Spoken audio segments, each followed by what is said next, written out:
So it's Sean, I'm going to talk through Foundation Tier Paper 3 from June 2017. So this time I'm just going to get stuck straight in. So let's have a look at question 1. It says circle the lowest of these temperatures. An easy question to kick off. Most importantly, negative numbers are smaller than positive numbers. So you're looking at which number is most negative, which is like the biggest negative in a way. So that's going to be -7. So I need to circle -7. That's the most negative, therefore the lowest of the temperatures. Question 2. Circle the expression that is 4 times bigger than n. 4 times means 4 multiplied by n. Just remember that when we multiply, we can say times instead. So 4 times bigger than n means 4 multiplied by n. Now, with algebra, you don't need to put the multiplication sign in, so we can just say that is 4n. So for this one, we circle 4n, which brings us to question number 3. Circle the fraction greater than 3/10. So we may as well use a calculator for this one. So 3/10, using the calculator button, 3 on top and 10 on the bottom. Press equals, whoops, that's a mistake, 3/10. Then press equals. If you press this button here, it converts it to a decimal for you. So 3/10 is the same as 0.3. There's nothing next to the 3. So if there were a number, it'd be a 0. So that's 0.30. So like 30 pence in money terms. 1/3 is the first one. So let's have a look at 1/3. So again, if we were to do 1/3 and convert it to a decimal, it says 0.3, but don't be confused by that, it's not the same. That dot above means 0.3 recurring. If you press again, it means 0.3 just going on forever. So to the nearest penny in money terms, that would be roughly 0.33, about 33 pence. 33p is more money than 30 pence. And so we can stop after just doing the first one. It's a multiple choice question, this. So all the others must be less. You can only circle one. It doesn't say circle the fractions, it says circle the fraction singular. So that's going to be the answer. If you were to convert these to decimals, you'd find that they'd be smaller than 0.3 or 0.30. Number 4, circle the value of 2 to the power 5. Standard calculator question this, but if you know how to use your calculator properly, you won't get many easier questions than this one. So we put 2, press the power button which is here, type in 5, press equals, 2 to the power 5 is 32. And so the option we need to circle now is 32. Question 5. Simplify a multiplied by a multiplied by a plus b plus b. So this one, we've got 2 different terms. The first one is a's, the first one is b's. So if you have a look what happens to the a's, they're just being multiplied together. So a times a times a, that's just going to come to a total of a cubed, because when you multiply something by itself, it increases the power. We're multiplying a by itself 3 times, so the power of a is going to be a to the power of 3. But the b's, we're not multiplying by themselves, we're just adding one b to another. So when we look at the b's, b plus another b, we can just simply say that's 2b. So 1 mark for a cubed, second mark for 2b. Full marks are saying it's a cubed plus 2b.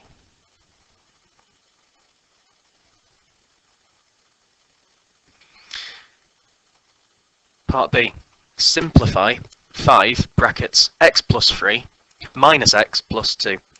If we're going to simplify this, we'll need to expand out the brackets first of all. And so expanding brackets just means multiplying them out.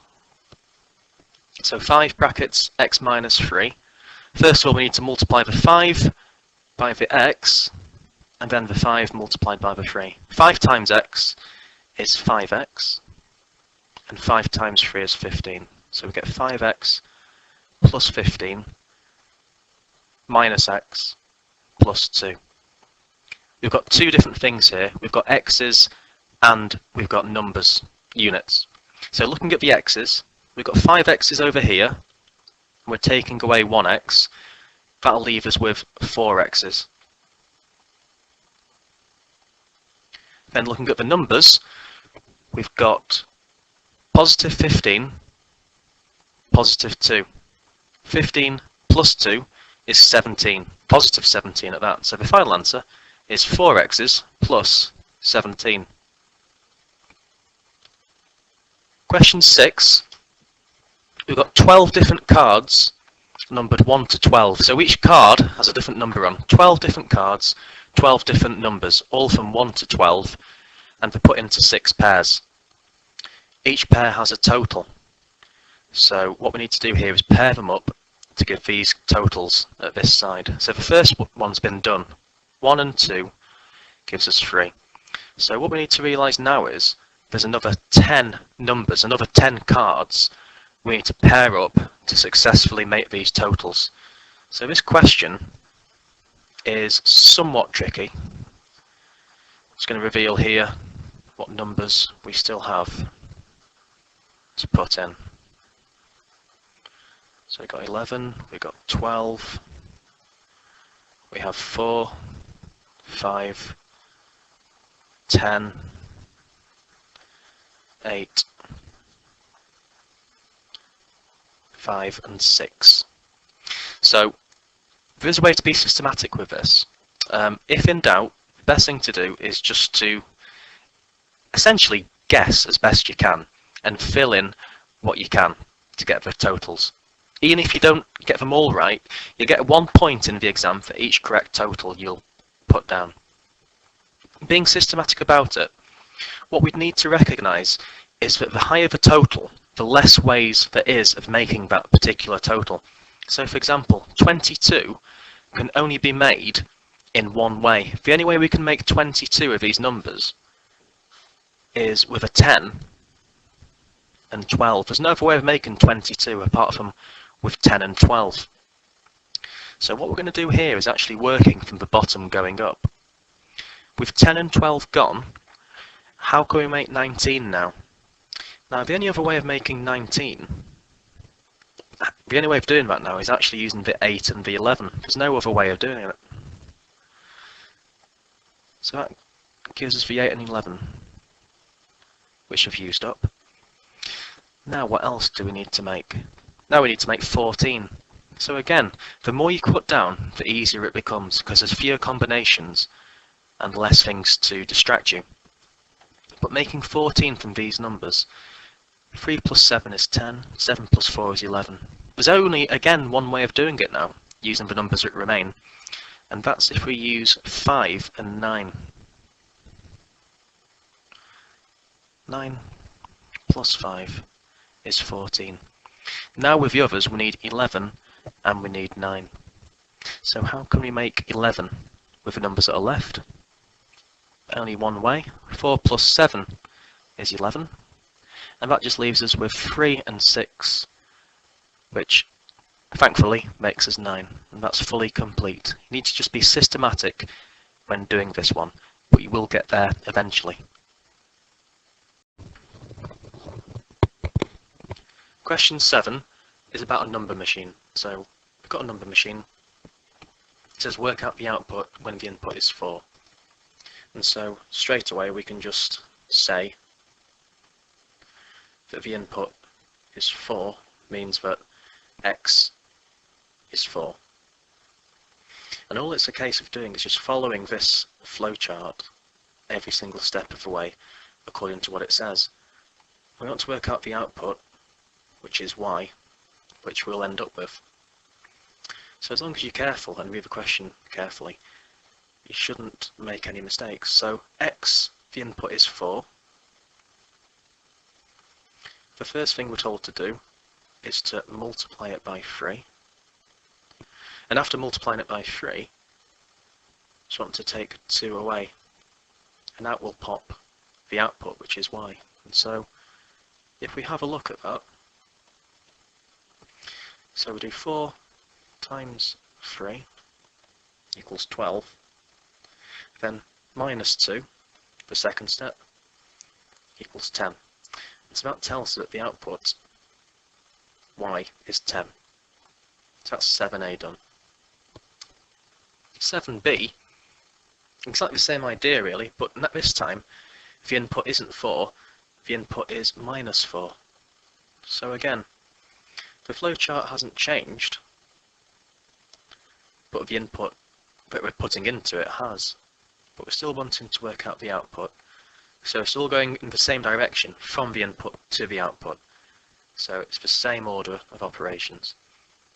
And so we're going to start with x, which is minus 4. We're going to multiply by 3 again, and then take away 2.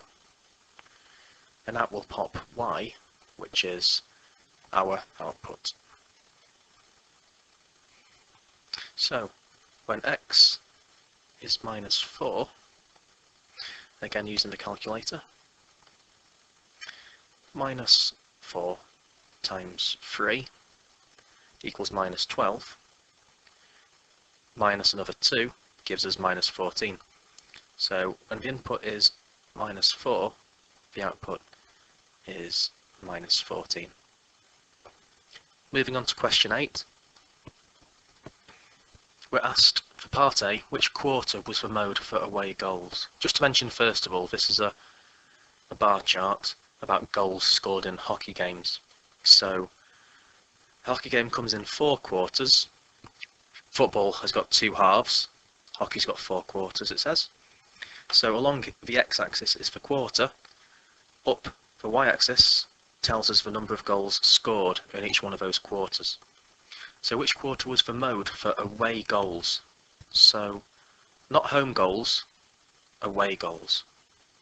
So the away goals is the lightly coloured ones, the lightly coloured bars, which are here, here, here, and last of all at the end. So what does mode mean? Mode means most. So always worth remembering what mode means. Mode means most. So when it asks for the mode for the away goals, it just means which quarter were most away goals scored. So it's just a case of which bar is the highest. And it's the highest for the second quarter. And so if we just ring the second quarter, we've got it. Part B, it says there are 10 games and we're asked to work out the mean number of goals per game. So the mean number of goals per game,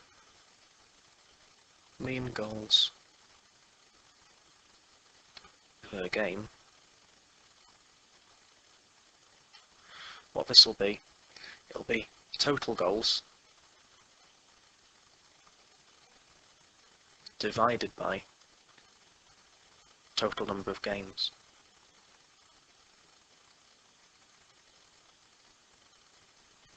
So we've not just got away goals to contend with, we also need to consider the home goals as well.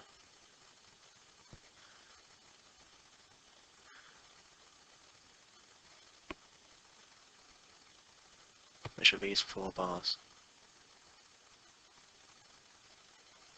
So what we need to do is work out the grand totals for each of these quarters.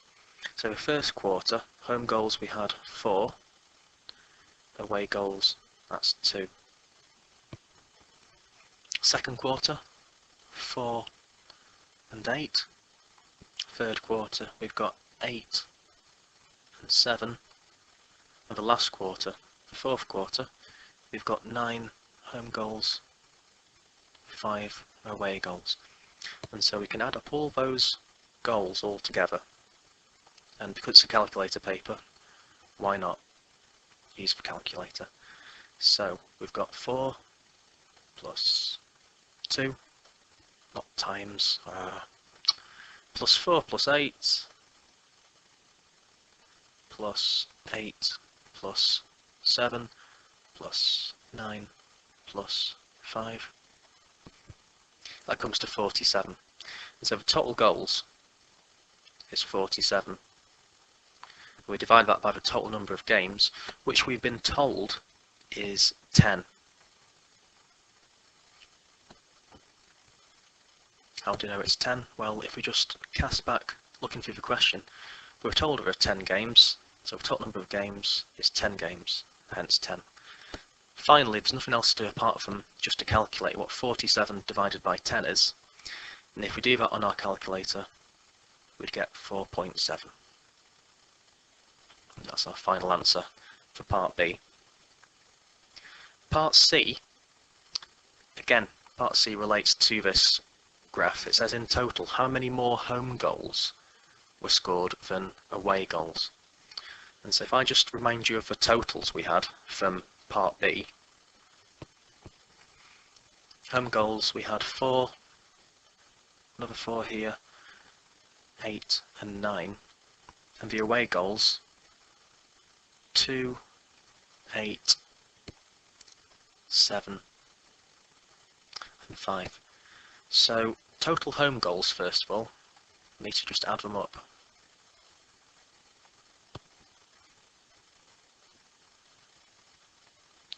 So total home goals is the total of these 4 bars. So 4 plus 4 plus 8 plus 9 comes to 25. So the total home goals are 25. We now do the same for the away goals. So the total away goals, just add up the lighter coloured bars. 2 plus 8 plus 7 plus 5 gives us 22 goals.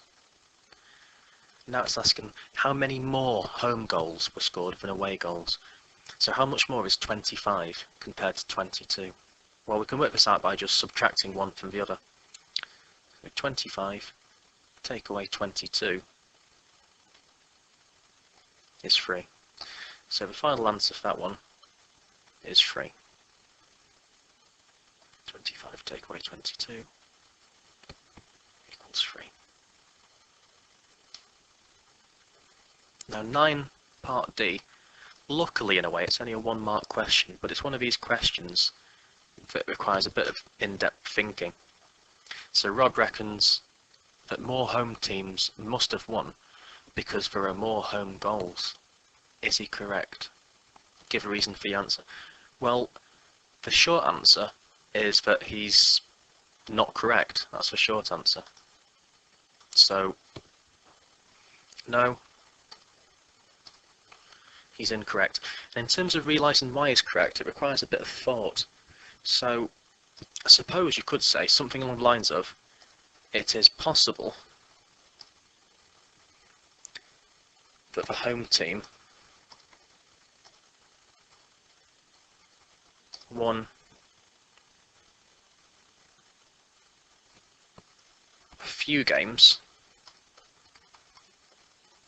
by a lot of goals. So maybe, won a few games where like 5-0, 6-0, they really beat the other team badly. So it's possible that the home team won a few games, by a lot of goals. But they might have lost most games by a narrow margin.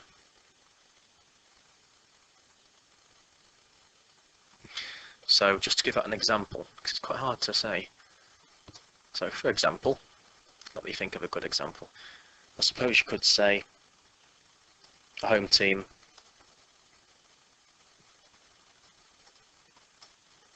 may have only won 1 game. Let's just say 25-0. Imagine winning 25-0.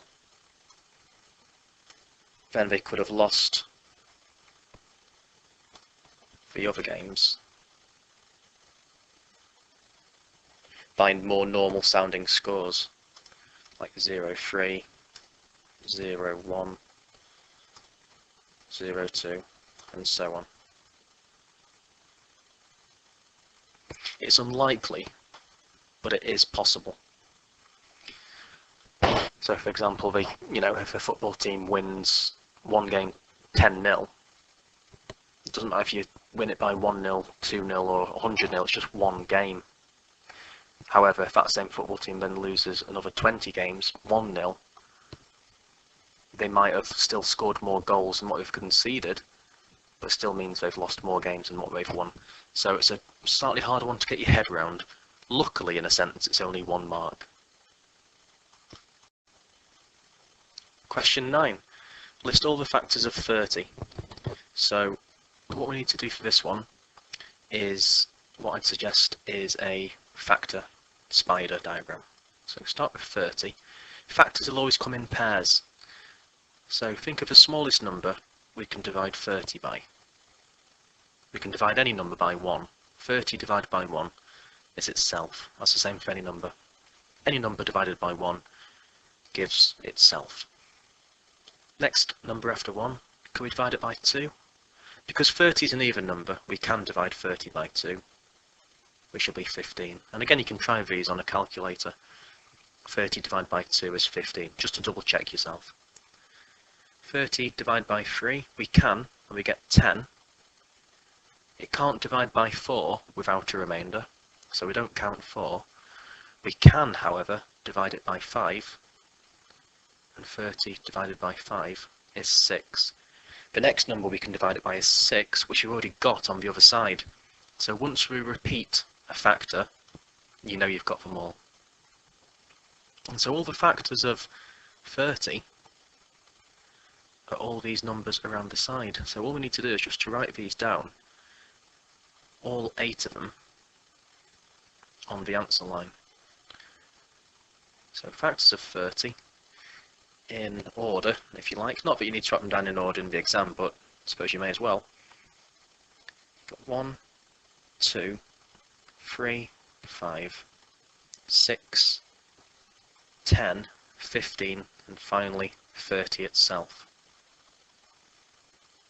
Now for part B, so the factor of 30 is chosen at random.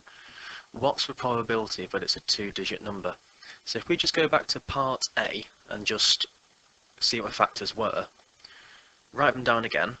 We had 1, 2, 3, 5, 6, 10, 15 and 30.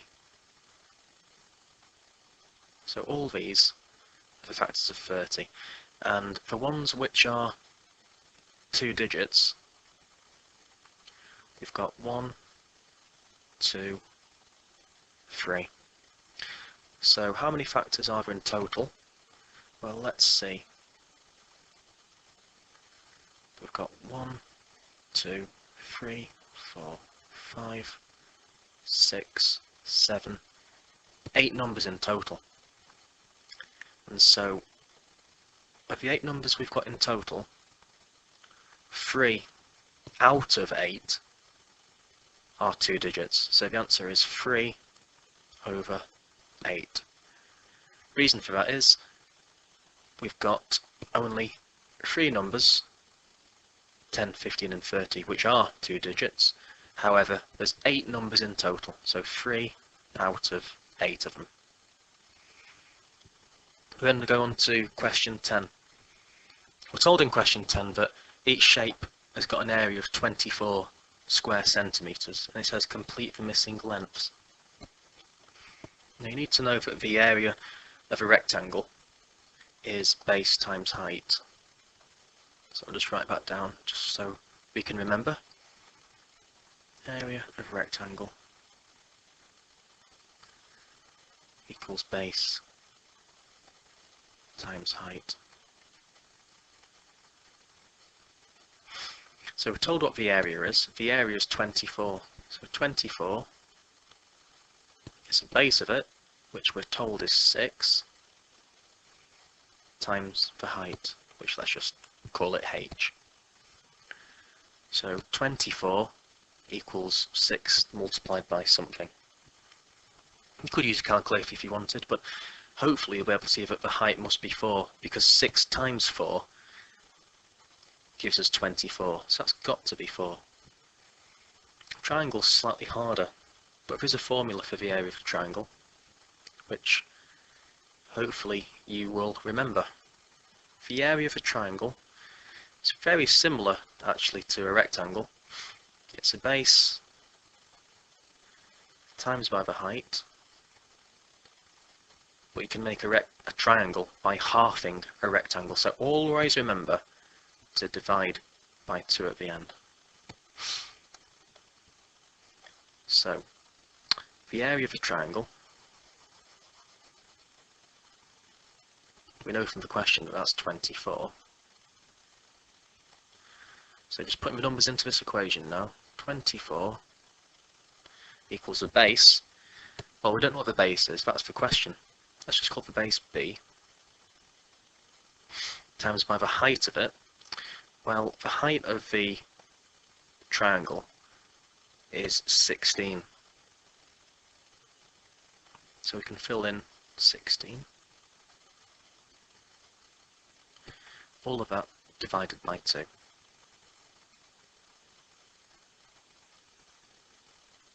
Let's neaten it up slightly. So we've got 24 equals b multiplied by, well, 16 divided by 2, we can work out what that is.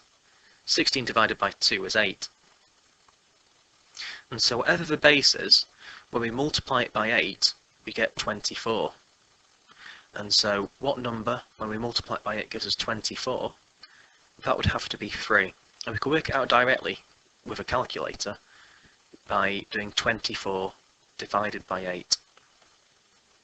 24 divided by 8 equals 3. So that tells us, therefore, that b would equal 3. So that's the missing length of the triangle. And you can always just double check that it works by trying it.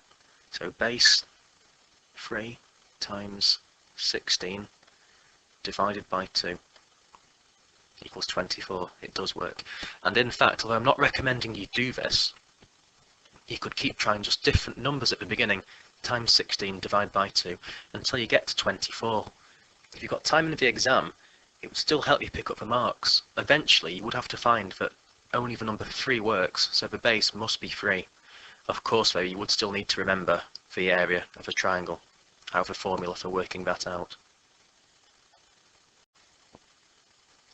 Question 11. A television channel shows 12 minutes of adverts in each half hour, and we're asked how many minutes of adverts does it show from 5 AM to 11 PM. Just be careful that it's 5 AM, which means in the morning, and 11 PM is in the night, so it doesn't mean 6 hours, it means much more than that. So what I'd suggest doing first of all is consider that it says here in half an hour we've got this many adverts.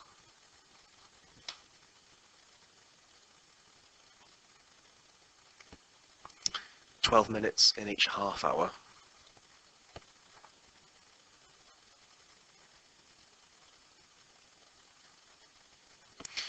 but how many minutes makes a full hour? Obviously we need 2 half hours for every full hour. So if there's 12 minutes of adverts in half an hour, the main thing is there's 24 minutes of adverts every hour.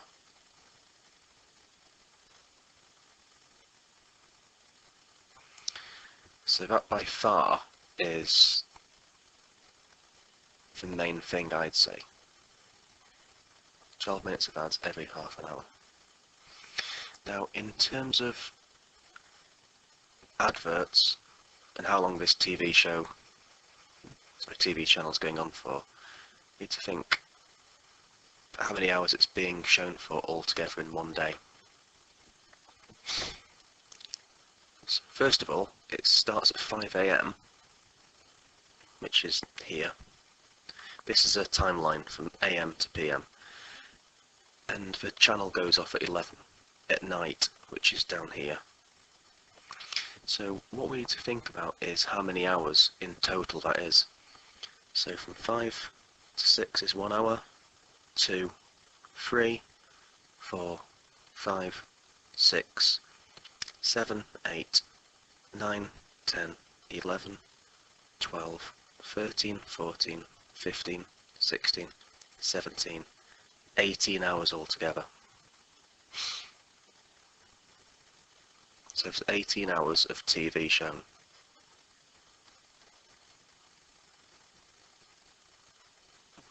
If each one of those hours is 24 minutes of adverts, the total amount of adverts would be 18 multiplied by 24. And 18 times by 24, just get our calculator. 18 times 24, 432. So there's 432 minutes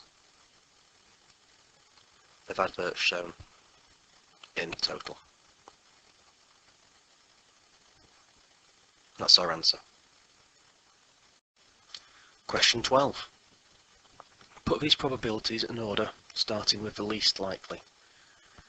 Now, probabilities are represented by numbers or values between 0 and 1 unit.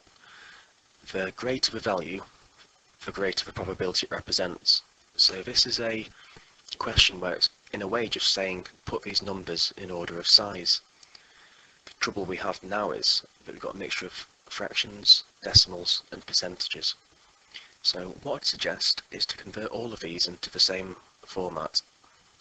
So 44% would be the same as, for example, 0.44. A quarter is a decimal. We can change easily using a calculator.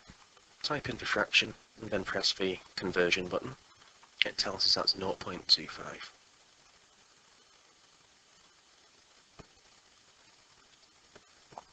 And 4/10, again in the same way. 4 on the top, 10 on the bottom, press equals, convert, and we get 0.4. Now, what might be confusing is the fact that the number of decimal places in each is different. For example, 0.404 has the most decimal places with 3. What we can do to make these decimals have the same number of decimal places is to add zeros in at the end, because if there's nothing to the right of a decimal number, nothing in maths is literally a 0. So think of that as 0.400, this one as 0.250, and this one as 0.440. That now makes it easier. So because we all start 0 point, we can just have a look at the decimal part of each numbers and order these from smallest to biggest. And so out of all these numbers, I'm highlighting in yellow, the smallest is 250. 250 relates to a quarter, so a quarter is the least likely. Next biggest after 250 is 400, which relates to 4/10. After 400 we have 404, which represents 0.404. The biggest number is 440, which is 44%. And so that's the probabilities put in order of size from least to most likely. Question 13. We've got a circle drawn on a centimetre grid, and we want to draw a tangent to a circle. A tangent is any line that just scrapes the outside of a circle without going inside it. So wherever you want to, you just need to draw a straight line that just touches a circle without cutting inside. So that would do as an example of a tangent.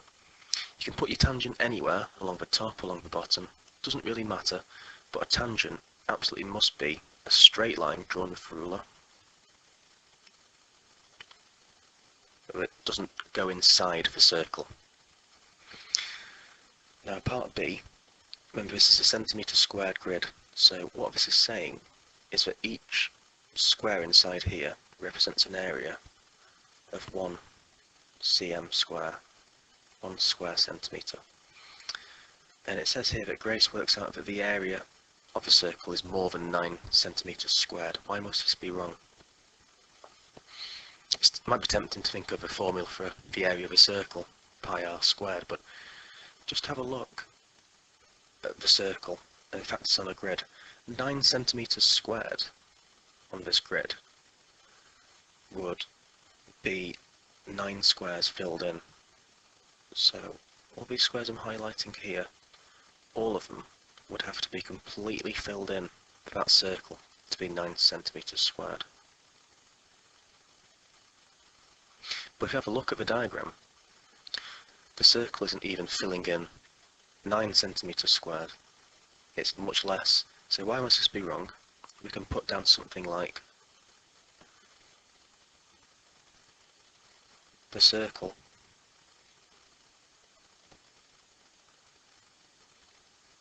doesn't completely fill.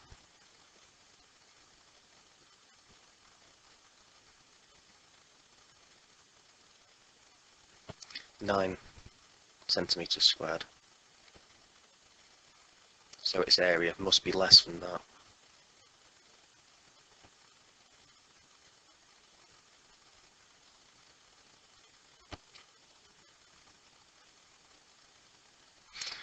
Nine cm squared is all that green, and the circle doesn't cover all that green, so we know for definite it can't be more than 9 cm squared. Next one. The front elevation, side elevation and plan of a solid are all the same as shown. Now question 14, the paper is going to get slightly harder, so just think for a second. I'm not saying this is a trick question, but it certainly isn't going to be as easy as just saying it's a square. If the answer was square, that would be a question which should probably be question 1, 2, 3 or 4 on the paper. This one, just read it carefully before diving in and making the classic mistake of saying it's a square. If you read it carefully, it says there's a plan, there's a front elevation, which means viewed it from the front, a side, so it can be viewed it from the side, and plan means top-down view.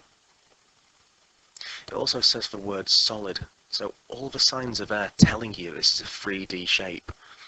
The 3D shape that looks like a square, no matter where you look at it, from the front or from the side or from above, the only solid where each face is a square is a cube. So the classic mistake for this question, which I've seen time and time again, is people just put square.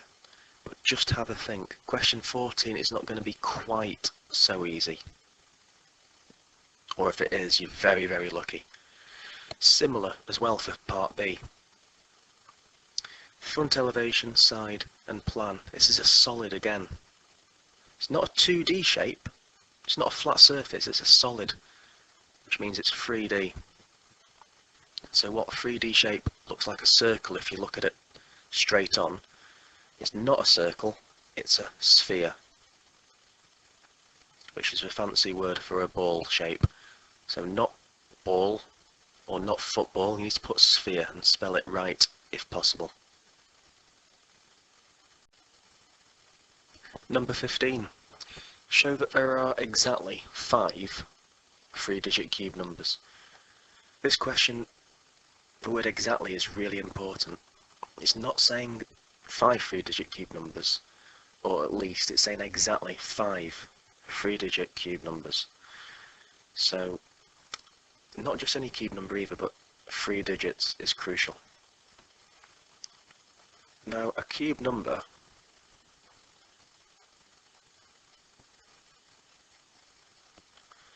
just means you take a number, say it's x, times by x, times by itself for a third time.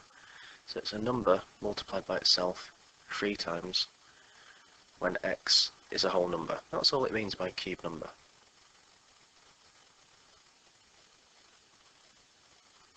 So the first cube number is going to be 1 cubed, which just means 1 times 1 times 1. Because you've got a calculator, may as well use it. It even comes with a cube button on it, so if you press this button here, it will cube any number you give it. So 1 cubed is 1. Certainly not 3 digits. Next cube number is 2 cubed. 2 times 2 times 2. Use your calculator if you'd like. That's 8.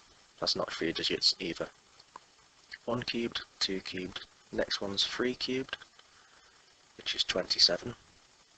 Still not big enough.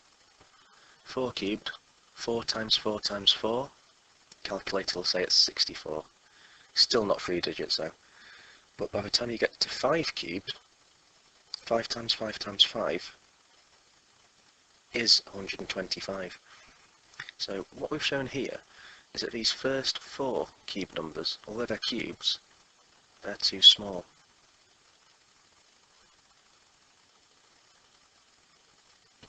But 5 cubed isn't. 5 cubed is 3 digits because it's 1, 2, 5. 6 cubed as well is a 3 digit number because it's 216. 7 cubed, 7 times 7 times 7 comes out as 343. 8 cubed is 512, still 3 digits. And 9 cubed is 729, but now we're getting quite big. The next one, 10 cubed, 10 times 10 times 10 is 1000, so that's not 3 digits anymore, that's gone too big. So 10 cubed is too big, and 1, 2, 3 and 4 cubed are all too small. And so the 5 3-digit cube numbers must be the ones in between the ones which were too big and too small, of which there's only 5. So to show this, you need to list them all in this way, also showing that anything less than 5 cubed is too small, and anything more than 9 cubed is too big. That's your proof. So it's just these 5 numbers here, which are the 3-digit cube numbers. Moving on to question 16, we've got 2 triangles which are similar. If 2 shapes are similar mathematically, that just means that the big one is an enlargement of the small one. And so what we need to do first of all is to find 2 sides that we know in both shapes that correspond to each other. And we've been given this here. That side E and F, which is 6 centimeters, and this one BC is 3. So how much bigger is 6 compared to 3 in terms of how many times bigger? Well, we can do this by doing 6 divided by 3. The scale factor will always be told to us if we do the big side divided by the small side. It's 2. You probably would have spotted that 6 is twice as big as 3, but that tells us the scale factor. So going from the small shape to the big shape, that means we have to double the length of each side. But if we want to go from the big one back to the small one, if we're going the opposite way round, we need to do the opposite thing. Opposite of timesing by 2 is dividing by 2. And so x on the small side, on the small shape, sorry, corresponds to this side, DE, on the big shape. So to go from this one to x, we take this one 9 and divide it by 2. And 9 divided by 2 is 4.5. I'm being a bit naughty here by writing in red on an exam paper. Always write in black. So sorry about that, put 4.5, or you could put 4.5. It wouldn't really matter either way. Now B is a trick question. It says write down the size of angle Y. Common mistake is to think, well, that one's twice as big, so 53 times 2 is 106. But actually the angle will stay exactly the same as what it was in the original shape. The angle here is 53 degrees. If two shapes are similar, it means the angles are the same. It's only the lengths of the sides that change. Really important to remember that. The angle won't change. Moving on to question 17. But first of all, part A, we've got a line from C to D, and it's a straight line of length 12. Now CE dot CD is in the ratio 1:2.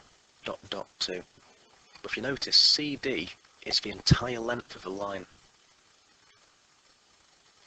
CD is the whole thing, all the way from C, all the way to D. And CD is represented by two pieces, whereas CE is only one piece. 1 is half of 2, so that means that point E will have to only be halfway along the line.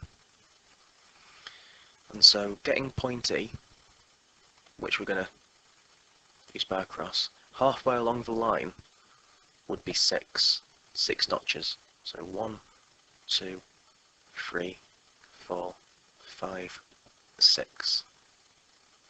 So E belongs here.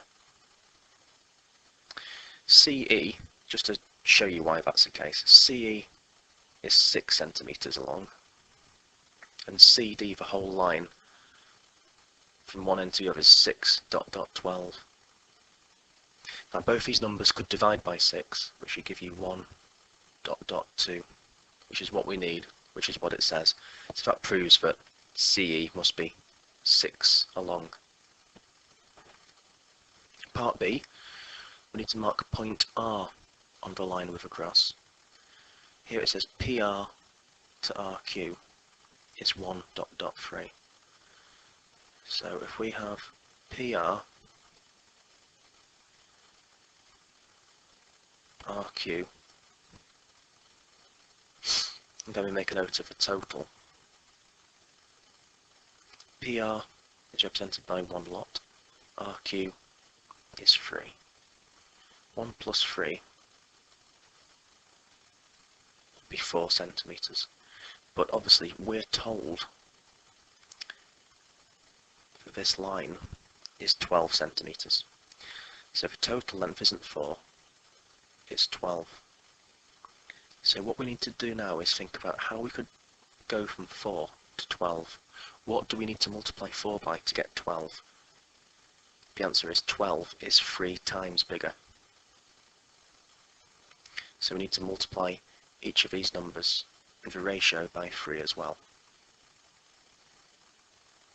And so PR would be 3 centimeters along, and RQ will be 9 centimeters along. Now I've been a numpty and thought because this is point E, the other one will be point D. Why I've done that, I don't know. But anyway, so what we need to do now is mark R 3 centimeters in. And so we do that by just getting across, going 1, 2, 3.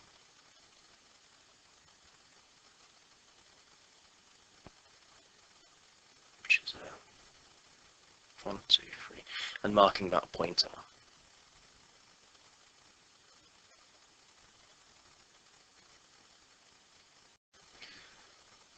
Question number 18.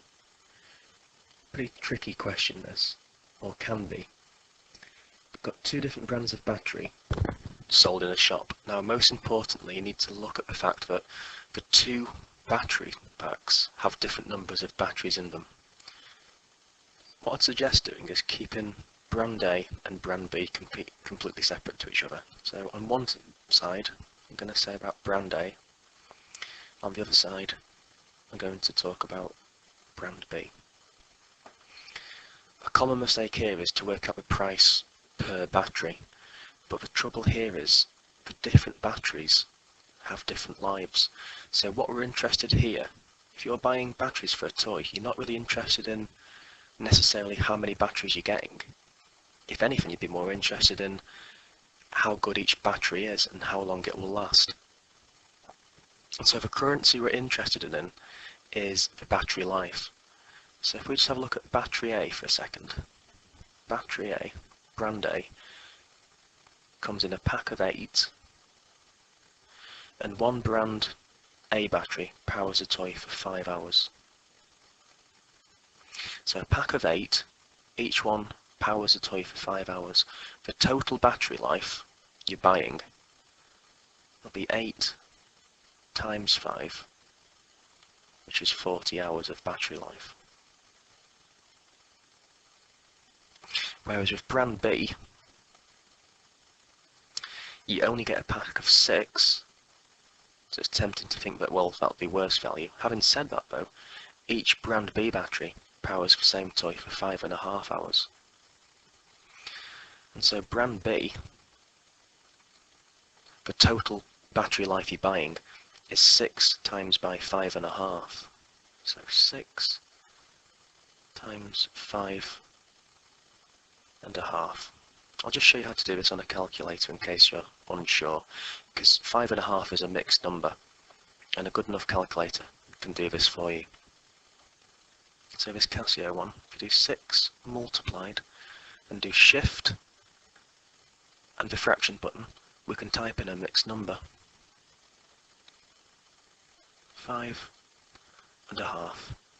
That's 33 hours of battery life we get. So 33 hours of battery life.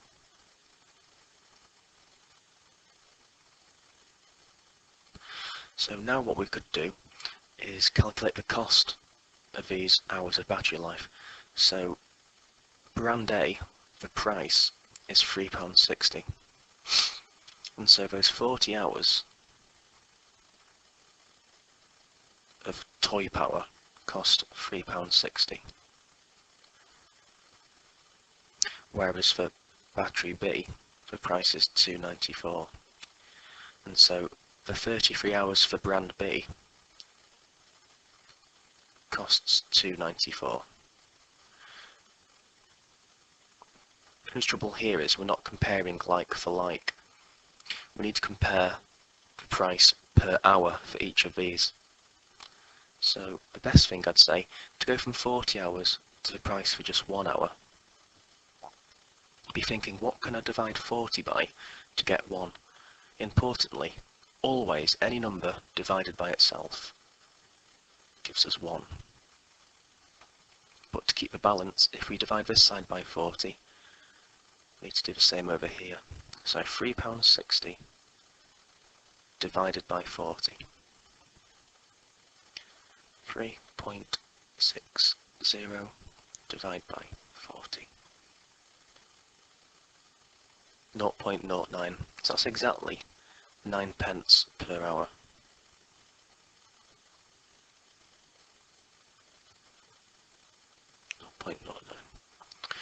Whereas over here, because we're talking about 33 hours for brand B, to get to 1 hour, 33, we need to divide by 33 to give us 1 hour.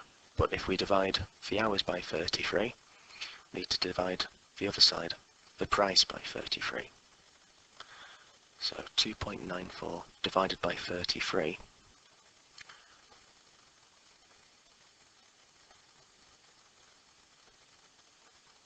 divides 33. Press this button to get into a fraction, and we get 0.0890 recurring, hence the little dots. And so 0.0890.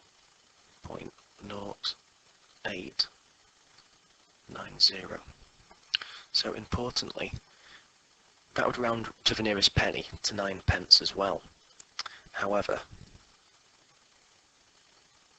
it's actually 8 pence and a bit, whereas this one's 9 pence exactly. And so although the value's very, very similar, this one's exactly 9, this is just a tiny bit less than 9 pence. This is 8 pence and a tiny bit extra here. So although it would round up to 9 pence, brand B is actually slightly cheaper per hour. It's slightly less than 9 pence. So your conclusion, after showing all of this working, is to say that, therefore, brand B is best value.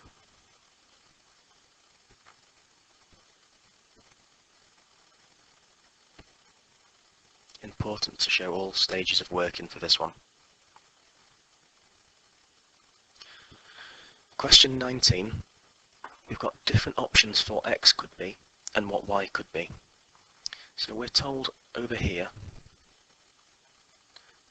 that x could be 2 or 5. Meanwhile, y could be 3 or 12. And what we need to do is list the possible values of x, y. Now xy means x multiplied by y. So what I suggest we do here is to be systematic and list all the possible combinations. And so x could be 2 and y could be 3. So it could be 2 times 3. Or x could be 2 and y might be 12. Another option is that x is 5 and y is 3. Or x could be 5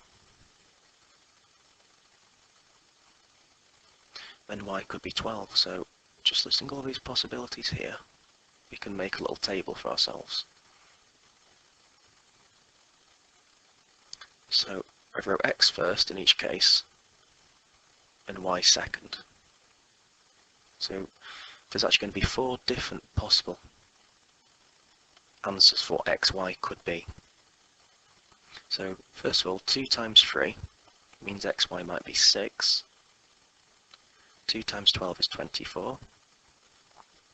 5 times 3 is 15. And 5 times 12 is 60.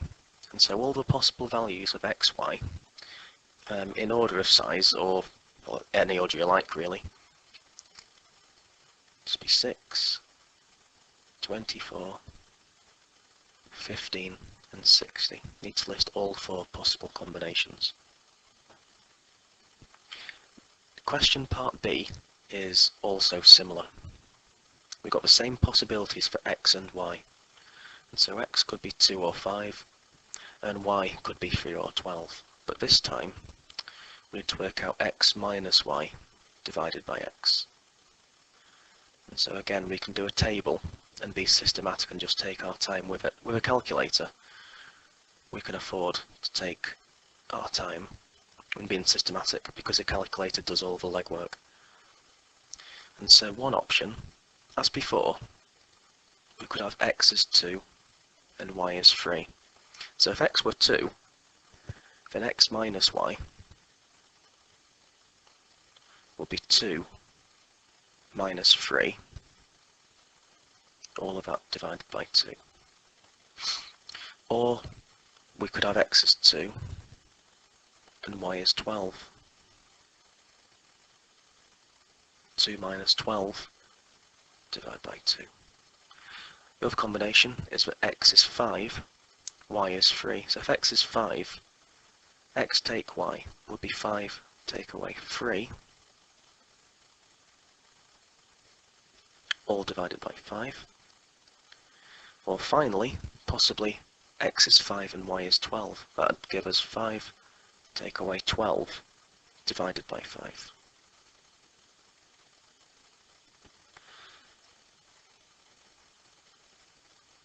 So what we've done here, we've got x take away y in each case. So x on the top and bottom, and y as the final number on the top of a fraction. So just colour coding so you can hopefully see where I'm getting these numbers from.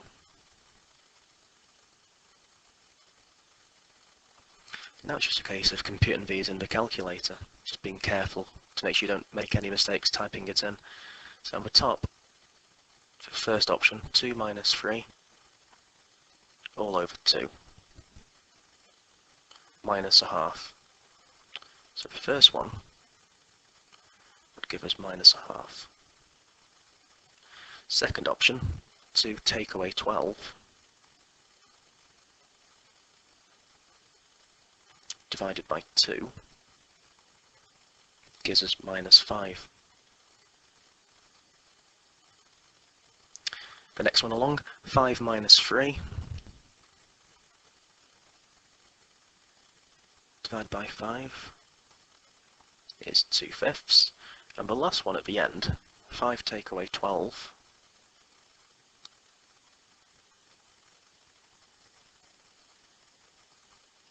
divided by 5 gives us minus 7/5. So we've got our 4 different solutions for what x minus y over x would be. The least possible means which is the smallest number. Smallest number out of these 4 in blue would be minus 5. So therefore, that's our answer, minus 5.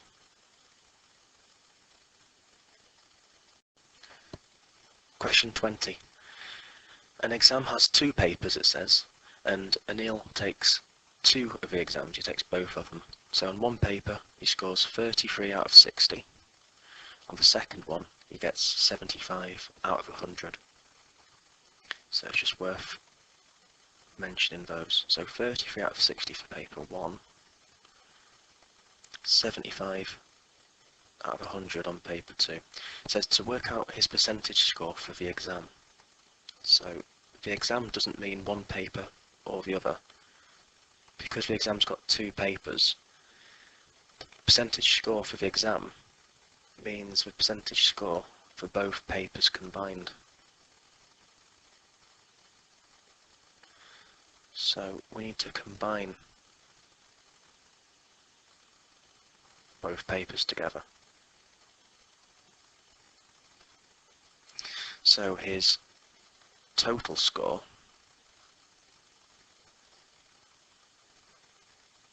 he got 33 on paper 1 and then he got 75 on paper 2.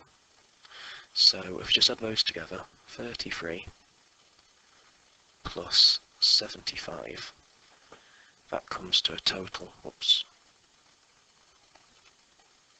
that comes to a grand total of 108. Whereas the total marks available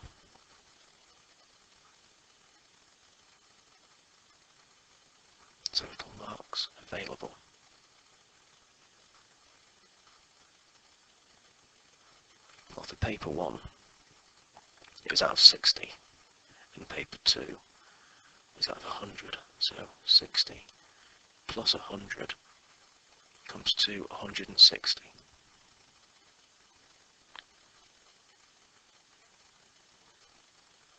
And so if we combine these 2 facts, what that tells us is he scored 108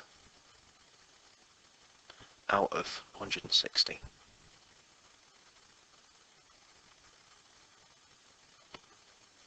Which means 108 on top of a fraction. Whatever comes after of goes on the bottom. So 108 out of 160. But we want his percentage score,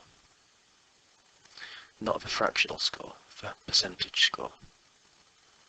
So what we'll need to do is type in on the calculator 108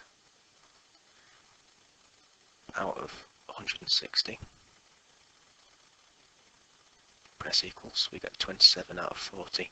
To change from a fraction to a percentage, we need to multiply by 100.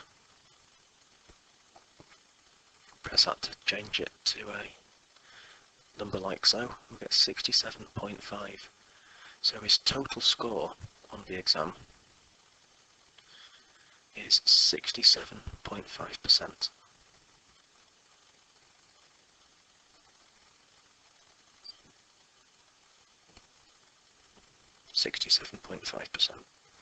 And we do that by taking the fraction and multiplying by 100. So overall, you get 67.5%.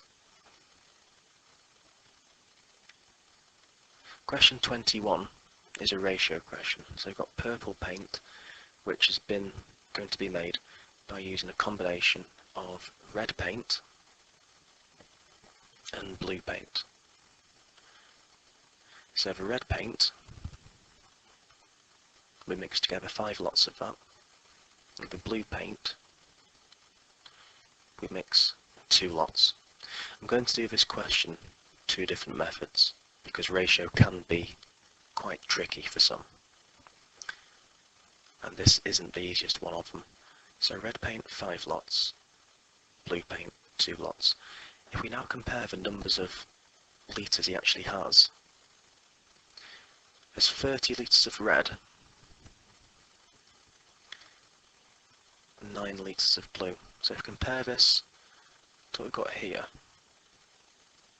if he needs to use 5 lots of red, but he's got 30 litres of red, then how many lots of red can he use? How many lots of this mixture can he use? How many 5s fit into 30? We can do that by doing 30 divided by 5, which is 6. So we can use red 6 times.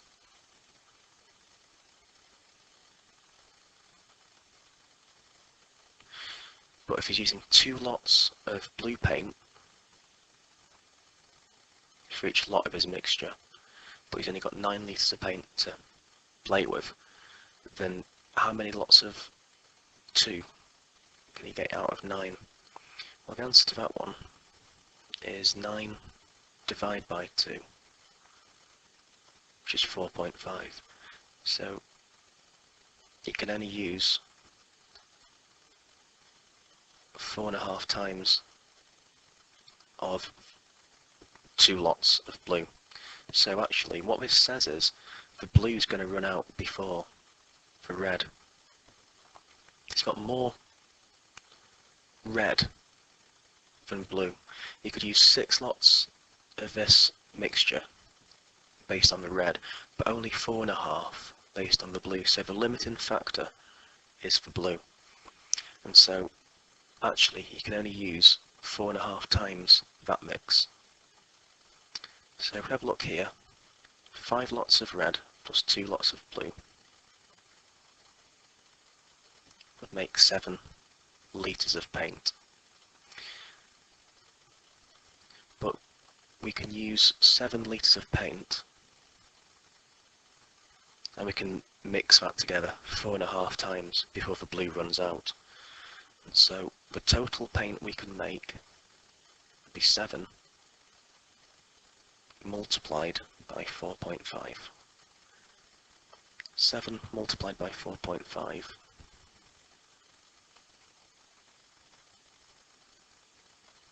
will be 31.5.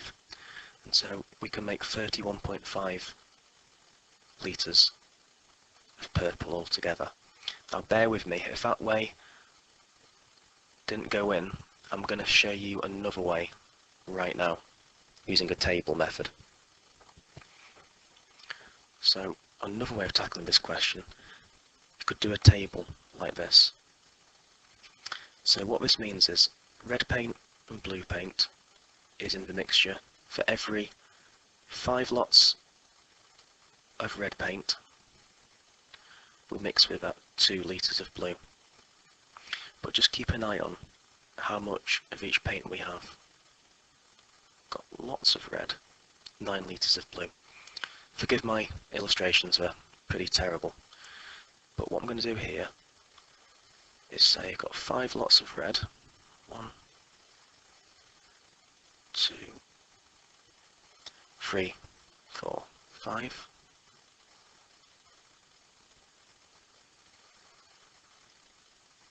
Which mix 2 lots of blue.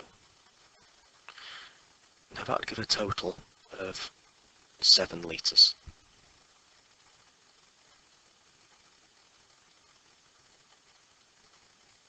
Okay, but actually we can go again. So what we do now is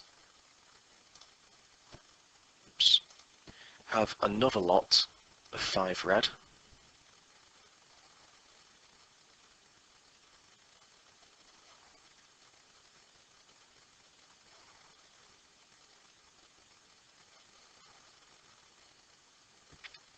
and a 5th one, and that'll mix with another 2 blue. Each time we're just doing 5 red, 2 blue, 5 red, 2 blue, 5 red, 2 blue, keep going until we run out of one paint. And so 7 plus another 7, that brings us to 14 litres. I've still got plenty of red paint and blue paint. So we may as well go again. Mix another 5 lots of red.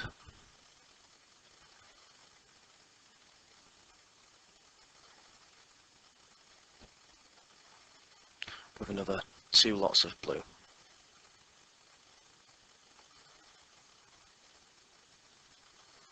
Another 5 and another 2 is another 7. 14 plus another 7 is 21. Again, still got plenty of each left. So, go again. You'll get there eventually by doing this. It might not be the quickest method or even the most interesting. And instead of doing pictures like I'm doing, you could choose just to do a tally chart or just use numbers, but I'm trying to be illustrative. I'm trying to show where the numbers are coming from. So another 5 red, another 2 blue. So I've just added together another 7 litres of paint, 5 litres of red, 2 litres of blue. So 21 plus another 7, it'd be 28 litres. But just keep an eye on how much blue we have. We've only got 9 litres of blue. So far we've used 1, 2, 3, 4, 5, 6, 7, 8. And so we've only got 1 litre left to mix. If 2 litres of blue mixed with 5 litres of red, then this final 1 litre of blue, 1 litre is only half of 2, so we're only going to mix that with half as much red as before. Half of 2 litres is 1 litre. Half of these 5 litres of red would be 2.5. Half of 5 is 2.5. So finally, 1, 2, and half a tin of paint of red. 1, 2, 2.5, 3.5. So 28 plus the final 3.5 would be 31.5 litres. Not the easiest ratio question, that's saying something.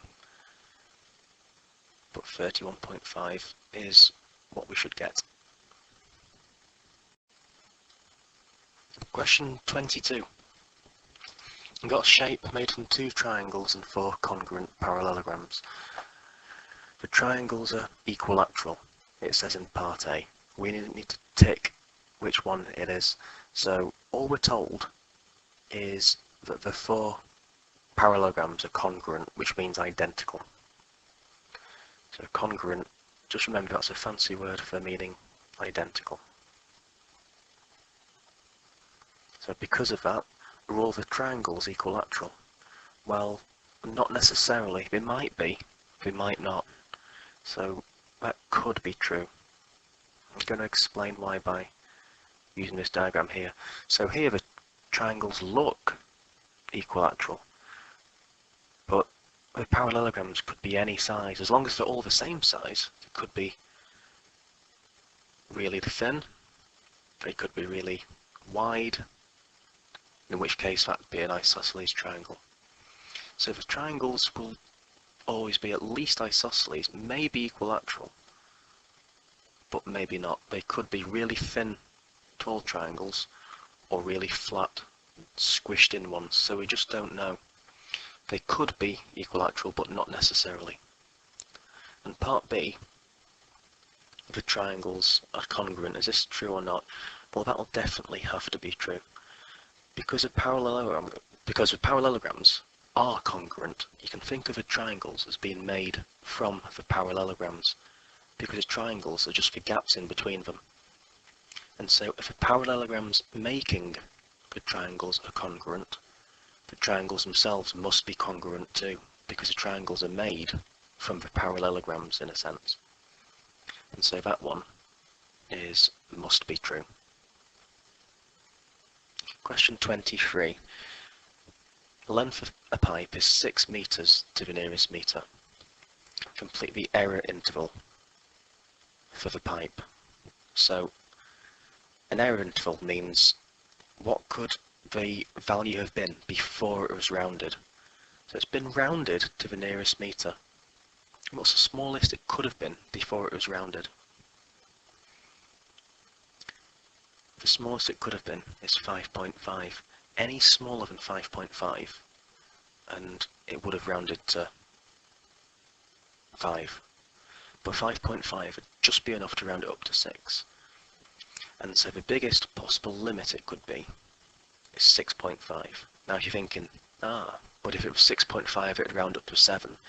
Yes, it would, but 6.5 is still the absolute limit. We're not saying it could actually be 6.5, hence this inequality symbol here. We're just saying it could be all the way up to 6.5, just not including it. With error intervals, normally the higher one is just the number with a .5 at the end, and usually the lower bound is exactly the same, but the initial number is just one less. So it's .5, 0.5 in either direction from 6. 6b, we're told that the length of a different pipe is 4 meters to the nearest meter. Ollie says the total length of the two pipes is 11 meters to the nearest meter. Give an example to show he could be correct. There's literally infinite number of examples you could use here. What I'm going to suggest though is the pipe that was 6 rounded to the nearest meter, the pipe that was 4, just imagine just how big could they be and still have rounded to 6. Well, the 6 meter one could have been 6.4 meters. Could have said 6.3 as well, or 6.41, 6.42. You could have said a lot of things, but 6.4 would have rounded to 6. And this pipe that's 4 meters to the nearest meter, that might be 4.4 in reality, but 4.4 would round to 4 to the nearest meter. 6.4 plus 4.4 would be 10.8 meters. And 10.8 to the nearest meter would be 11. So that's a valid example of how, even though 6 plus 4 is 10, the actual values before rounding could have been 11 meters to the nearest meter. That in itself is a nice example of how rounding can cause errors in calculations. Question 24. We're told AB, CD and EF are straight lines, and Ava assumes that AB and CD are parallel. So based on what she says here about these two being parallel, then we can apply some angle laws to these. AB, CD are parallel. Because of that, we can apply the fact that 2x plus 10 and 3x minus 20 must be the same. And the reason for that is, whoops, I'll just use a different colour, I think. There we go. Yeah, the reason for that is that from F down towards E, and then back up again, makes an F angle. Now it's an upside down F, is a T. The fancy word for these angles are corresponding angles. Corresponding angles are equal. And so because of that, we can say that 2x plus 10 equals 3x minus 20.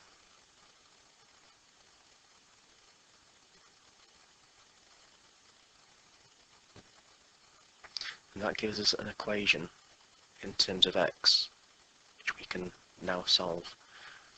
Only trouble now is we have x's on both sides of the equals sign. To solve these equations, what we need to do is get the x's only on one side. So what we could do is take two x's off this side. If we take two x's off this side, 2x take away 2x will disappear, which will leave us with just 10. But to balance it out on the other side, what we do to one side we need to do to the other.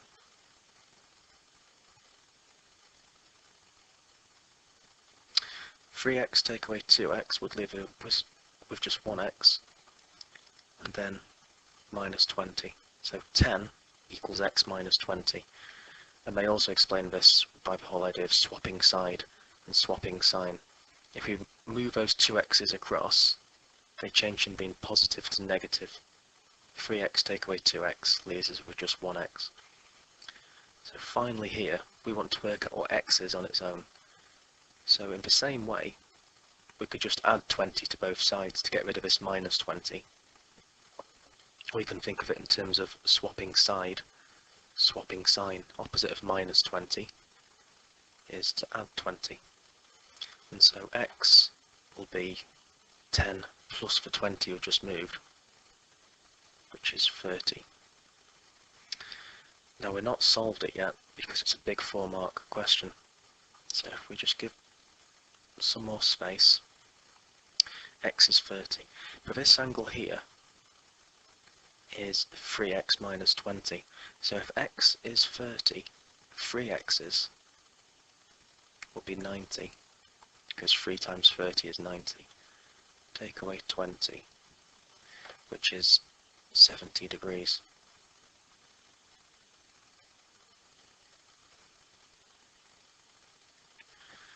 And so we now use the fact that angles that meet at a point on the same side of a straight line add up to 180 degrees.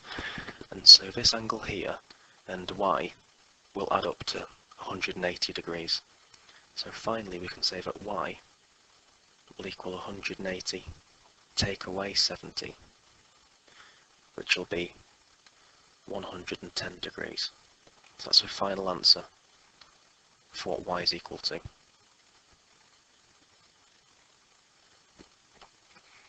Now part B of the question, her assumption wasn't correct. A, B and CD aren't parallel, and so we can't apply the rule of corresponding angles anymore. We're told now instead that angle W is 60 degrees.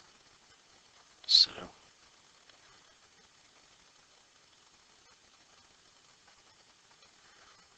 angle W, 60 degrees. W is this tiny one here.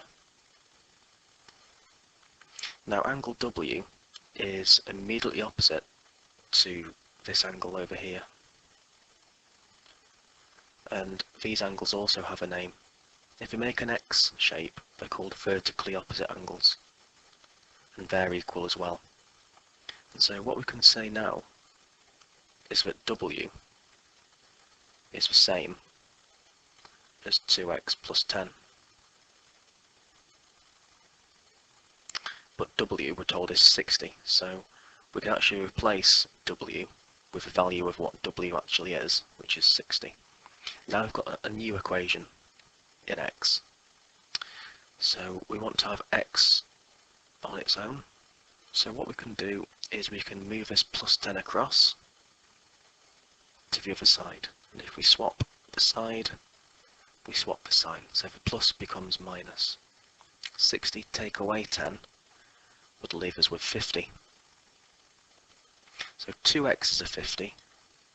1x will be half of that. That 2 is multiplying the x. Opposite of multiply by 2 is divide by 2. So when you swap it over, the becomes 50 divided by 2, which is 25 degrees. So x is 25. And because of that, that has a knock-on effect on this angle here, because this one's 3x minus 20. If 1x is 25, 3x's will be 75 minus 20, which comes to 55 degrees. Now this one is still a straight line, so the idea of angles on a straight line will still apply. So just as before, y will be 180, subtract this one here, but now this angle's changed to 55 from what it was before. 180 take away 55, now that comes to 125. So y has actually gone bigger. Before it was 110,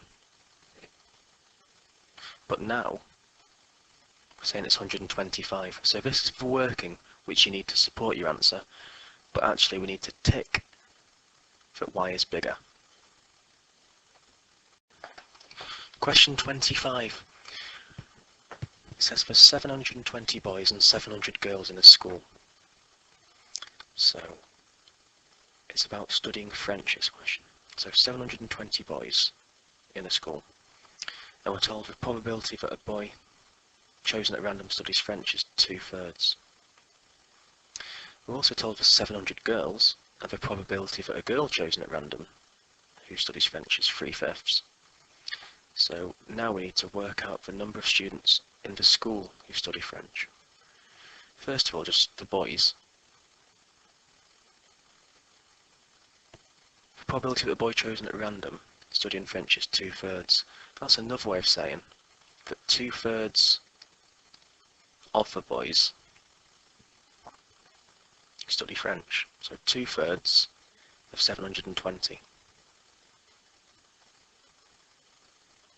So you can do it on a calculator by doing 2/3 of works as multiply times 720. So 2/3 of 720, that comes to 480. So 480 boys study French.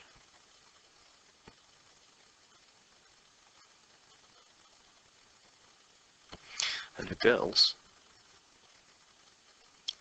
were told the probability of a girl chosen at random studies French is 3/5. So that's telling us that 3/5 of the girls study French. There's 700 girls in total. So the girls that study French will be 3/5 of 700. So using the calculator again, 3/5 of 700 is 420. So it's 420 girls that study French.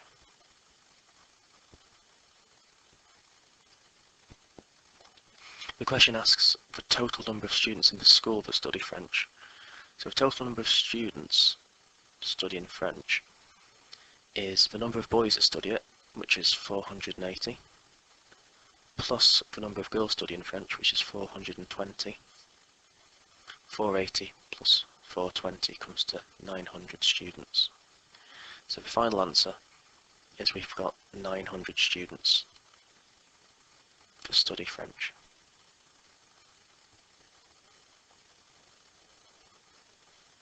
Part B, it says work out the probability that a student chosen at random from the whole school does not study French.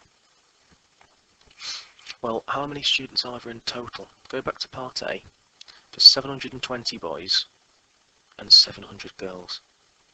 So 720 plus 700 gives us a grand total of 1,420 students.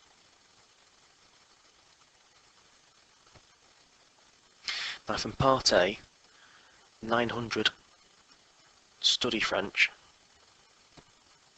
but because the question here is asking the probability of them not studying French, we need to work out the total number that don't study French. So if 900 do, we can work out the number that don't by doing 1,420 take away 900.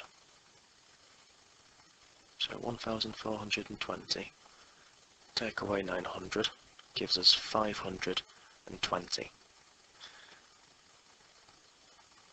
So 520 students don't study French.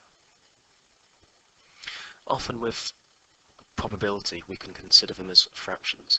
So the probability that a student chosen at random doesn't study French, well, there's 520 students that don't study French out of a total of 1,420 students in the school. And so that fraction represents the probability of a student being chosen that does not study French. If you really want to, you don't have to, but if you wanted to, you could type this into your calculator and simplify it down. So 520 out of 1420 will be 26 over 71. Optionally, you can simplify it down, you don't have to. So if you leave the answer as this, you're absolutely fine. Question 26. Circle the expression equivalent to x squared minus 4x minus 12. It's a 1 mark question, but it is question 26, so the paper is getting harder. I'll show you one way of doing this one, which is by we can expand out all of the brackets. I'm just going to start with the one that it is, just to show you why it is what it is. Expanding out brackets, we've got one bracket multiplied by another. Can be done like this. It can be done a few ways in fact, but this way will work. So x plus 2. We write one bracket along the top, the other bracket down the side, and expand out means we're going to multiply out. So we're going to multiply out one bracket by the other, and we're going to end up initially with 4 different things. So this one here is what we're doing. So x times x gives us x squared. This one, x multiplied by positive 2 gives us 2x. X multiplied by 6 will be 6x, but because that's a minus 6, we get minus 6x. And finally, positive 2 multiplied by negative 6 will be minus 12. When we multiply two numbers together, if one's a plus, one's a minus, the answer ends up being minus overall. So just grouping all these things together, we've got 1 x squared. How many normal x's do we have? Well, we've got 2 x's over here, take away 6 x's. 2 take away 6 would take us to minus 4. And minus 12 on the end. So x squared minus 4x minus 12, which is this one. And so when we expand x plus 2, x minus 6, we get the correct answer. So we need to be circling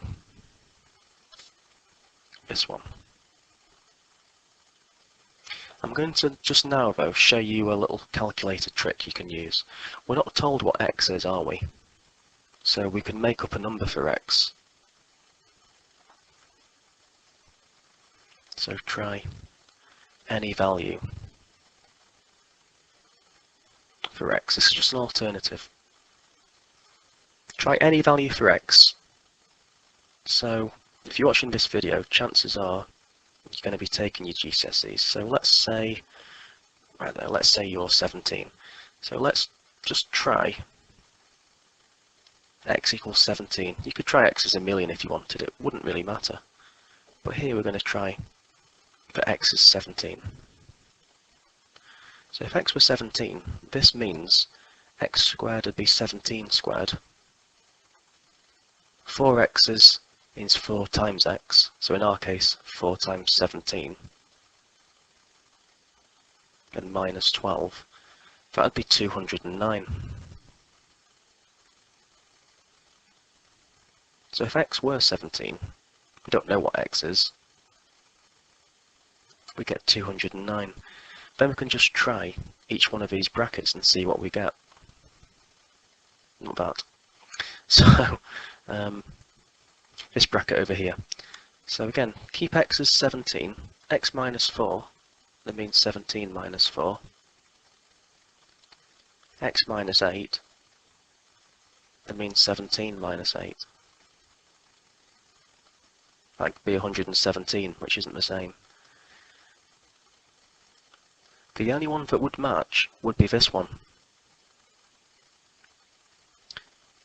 So you could try them all, but eventually the only one that matches to this one would be the final pair of brackets. X plus 2 would be 17 plus 2. X minus 6, it means 17 minus 6. Close the brackets, press equals, we'll get 209. Which matches, and so either way round you do it, one way to circle is this one over here. But the last question, question 27. How are the whole number solutions to A and B different? So we're not talking about decimals or fractions, only whole numbers. And so A, if you notice for both actually, 3, 3x and 18, all of these things here can be divided by 3. So just to make it easier, we can divide every single thing in each inequality by 3. So just dividing everything by 3, get 1, x, and 6. It's the same numbers in each. The only thing that's different is the symbols. This one again, 1, x, 6. Now, the symbol here means x can be bigger than 1 or could be equal to 1. And so for A,